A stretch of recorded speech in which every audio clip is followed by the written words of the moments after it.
Hello, everybody. It's Boxing Bros UK. I'm his Chris. This is my co-host, Andrew, the Boxing Brain. Hello. And fight week. Getting excited now. Today's topic is our final thoughts, reviews, and prediction video on Chamberlain versus Padley. Yeah. Do you want to go first? Yeah, we're going to be going through each one, aren't we? We're going to be doing a couple today, and then the rest of the card tomorrow, and then AJ we're going to do, obviously, just to let everybody know. A bit like we were saying off air, Chris, a little bit. Mark Chamberlain, we know a little bit more.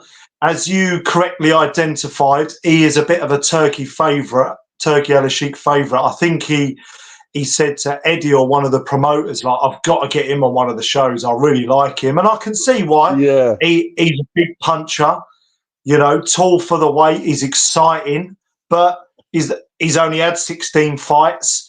And we don't know too much about Josh Padley. I was trying to sort of watch a few of his fights. Some of them are just on people have recorded on phones. He hasn't even done, I don't think he's had a 12-rounder yet, Padley. He's had 14 fights. And a little interesting stat for you, Chris. I was looking, he's had 4 KOs in his 4 fights, and 3 out of those 4 stoppages have come within the last 4 or 5 fights, which is interesting.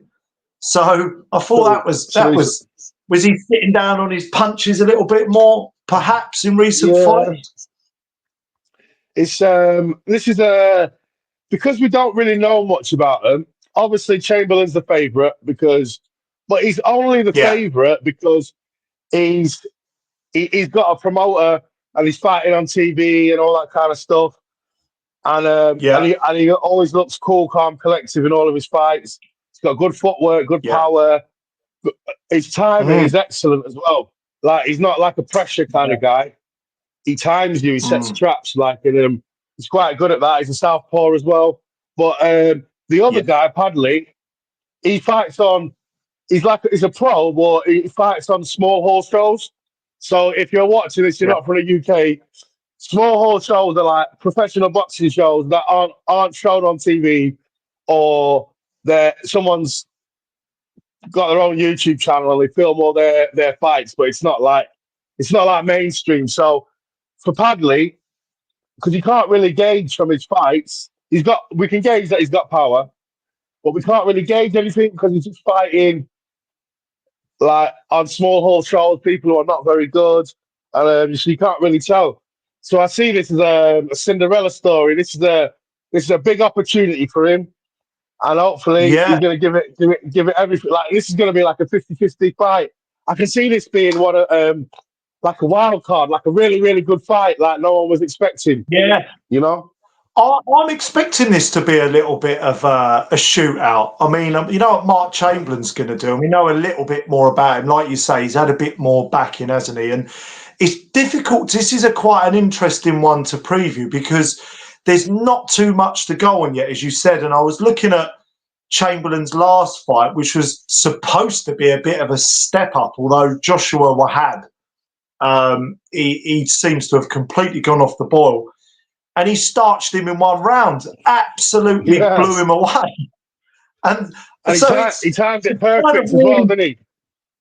Oh, I mean, don't get me wrong. Look, I mean, he looks the part, Chamberlain. He really looks the part. But like we always say, and I don't want to sound boring or cliche, but until we really see a more kind of 50-50 fight or a big step up, it's kind of hard to know.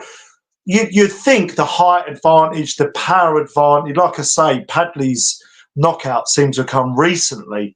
They have come recently. You'd think, my guess is, from the little I've seen from both of them, that Chamberlain would have a bit too much for Padley. But I don't know. Would that be your assumption as well, Chris?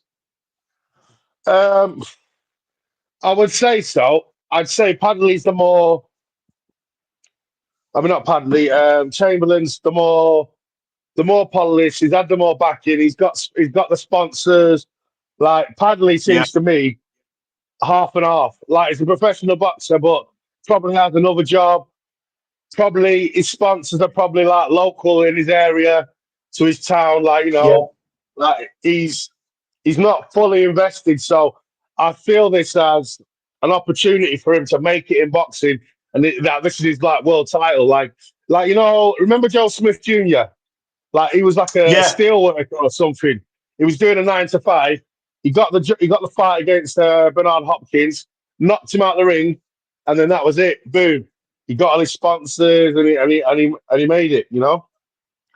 So I think it's his last 2 fights, Padley, were against Connolly Doherty and Lyndon Cherkop. I can't pronounce it.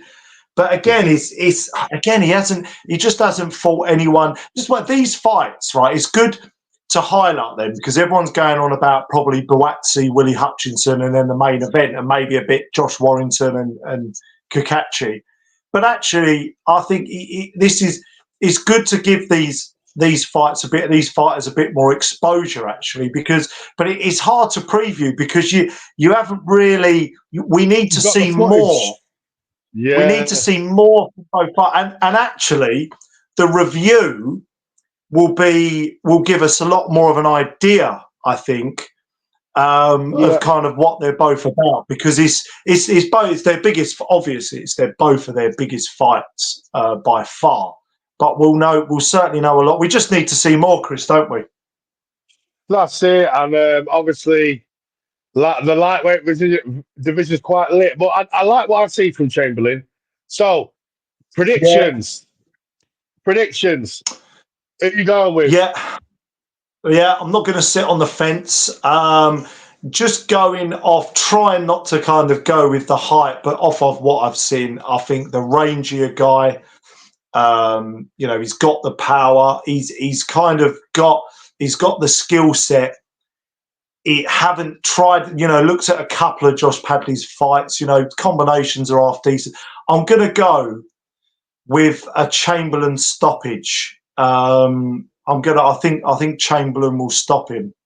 As to what round, not too sure. What about you, Chris? I'm going to say it's going to be a tough fight, but I'm going to go Chamberlain by unanimous decision in a tough fight. It's just UD, because I just felt like when I was watching Padley, his opponents were moving back in straight lines, so we couldn't even see his ring craft or his footwork or cutting off the ring because his opponents were just either walking him down and then they were like scared and moving back in straight lines, making it easy for him. So, like we say, we can't really tell. So that's what I'm going with. Unanimous decision, but I'm not writing him off. I'm going to say it's going to be a tough fight. And just to riff off what you just said there, Chris, it's hard to analyse a fighter in fights where the guys they're fighting are basically a heavy bag in the ring. Do you know what I mean?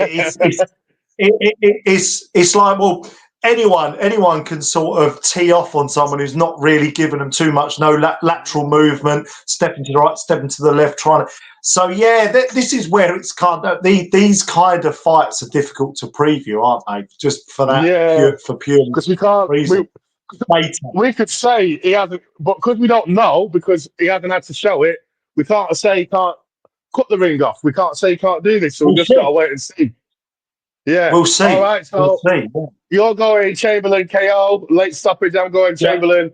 Tough, grueling war, unanimous decision. Boxing Bros UK, like and subscribe, please, guys. Like and subscribe, please.